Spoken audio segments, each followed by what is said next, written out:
Hello guys, welcome to our channel, and in this video I'm going to show you how to sell cryptocurrency on MoonPay. First, you have to log into your MoonPay account through your MoonPay mobile application or MoonPay website. On the home tab, you will find a sell button. Click on it. Then a conversion tab between cryptocurrency and the money will pop up, and this is the sell tab where you can select the cryptocurrency and the real currency, and you can enter the cryptocurrency amount and it will convert to the real money according to their best rate.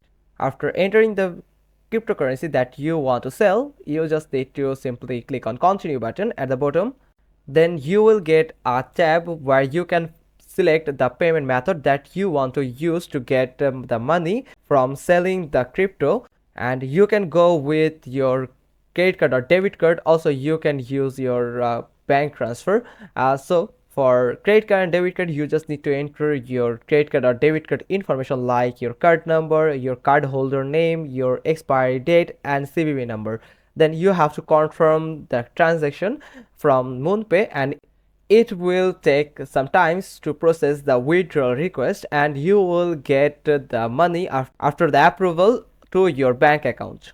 That's how you can convert your cryptocurrency to your real money, and you can withdraw that money from MoonPay. Hope you found this video helpful. If so, then give us a thumbs up. Don't forget to subscribe our channel, click on the bell icon, and we will get back to you soon with another informative video. Thanks for watching. Till next time.